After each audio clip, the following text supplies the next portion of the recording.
In the United States, the most recent time change for daylight savings happened last night at time of recording.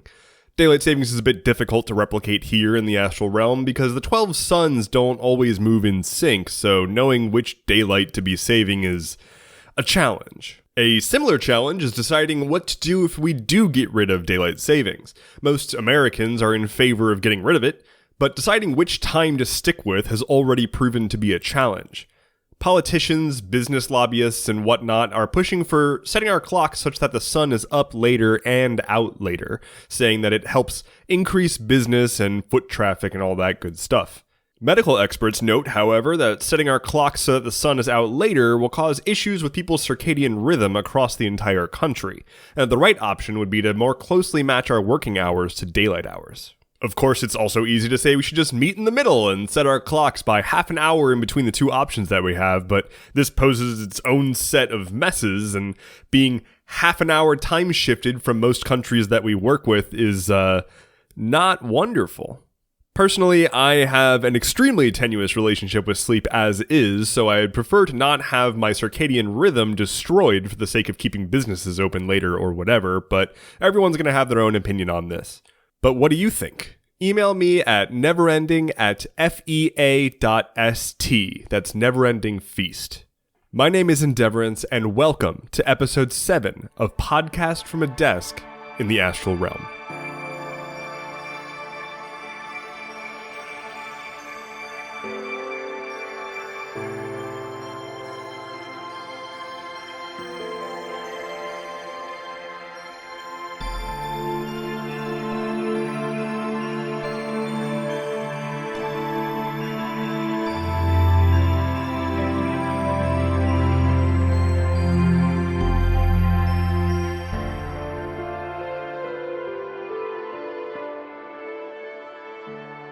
Last week, I said I was going to start having guests on the podcast and I'd be changing my schedule. That is still true. It's just hard to schedule sometimes.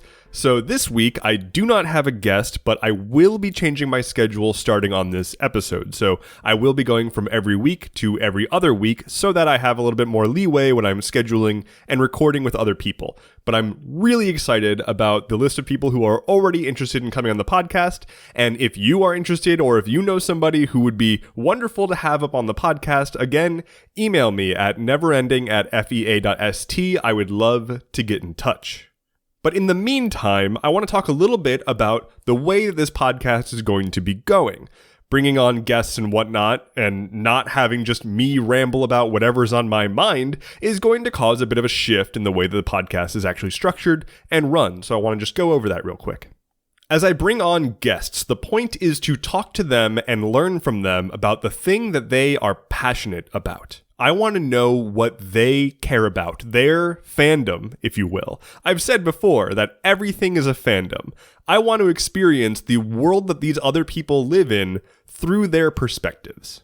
I have my own things. I have stuff that I'm very interested in, and I can talk about those at length, but I do that on many other mediums.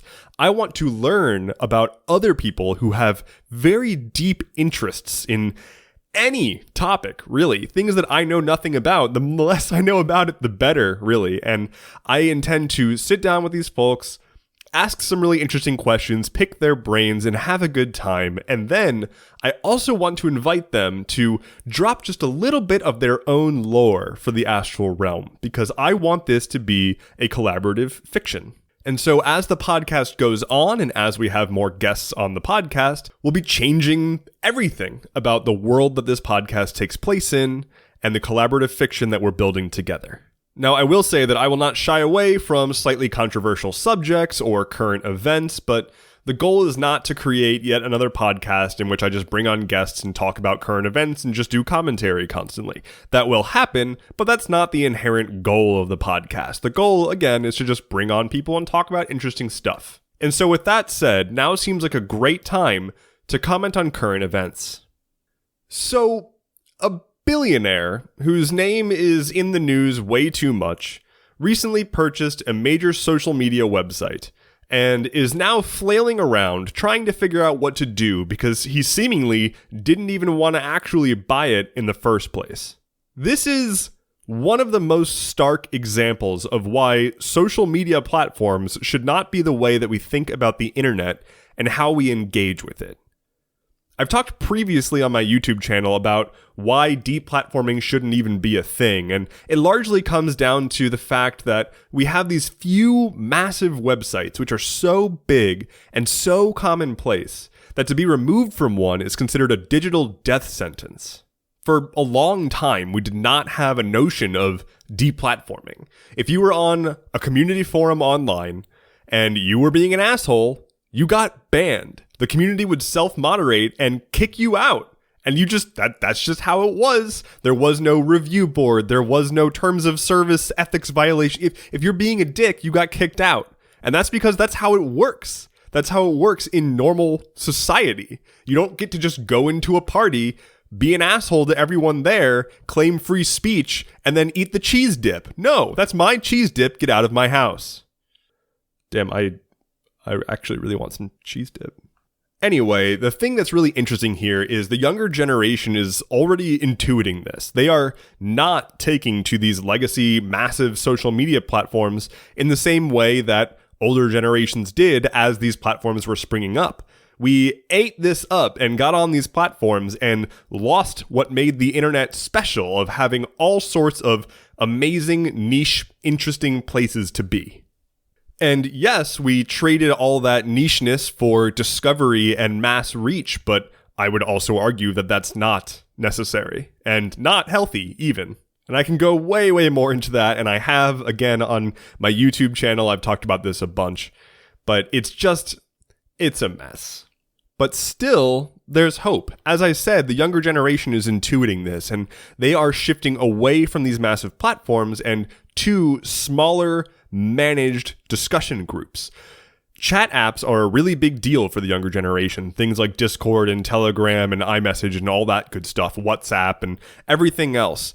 It's a place where you can create a group chat and keep up with the people you want to keep up with without having to deal with all those externalities and people coming out of nowhere to just harass you. You can actually control your communication and keep a space that makes any kind of sense.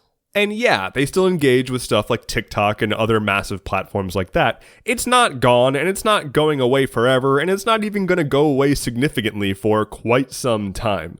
But I think we're starting to already see that shift, and that gives me a little bit of hope. But what do I know? I don't even get a data connection here in the realm. But anyway, as I said, this is going to be a bit of a bridge episode, so I'm going to close out here with a few parting thoughts. I have a game for you. I've been playing this myself over the past few weeks, and it has given me a lot of work to do and a lot of mental respite. I call it Keep or Yeet. The way this game works is just step 1, list out every room in your house or apartment or cave or whatever your domicile may be.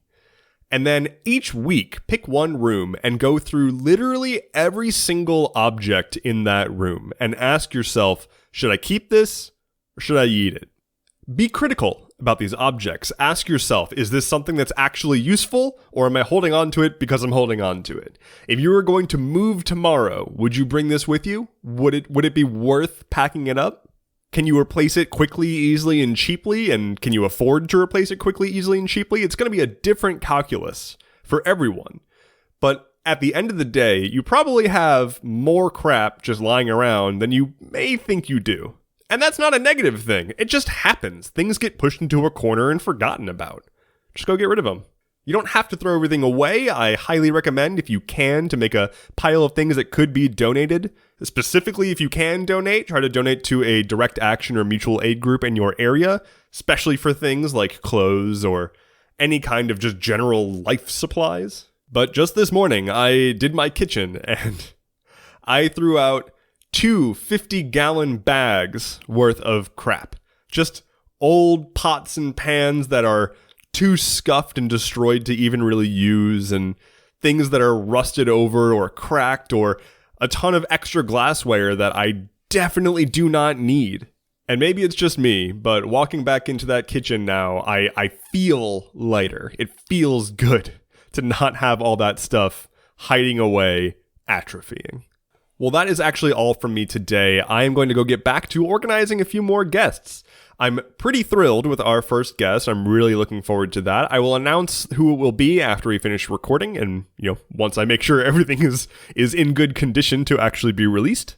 But I think you're going to enjoy it, and I already have a handful of other folks who are very interesting people, who have very interesting things to say about very interesting things. Interesting.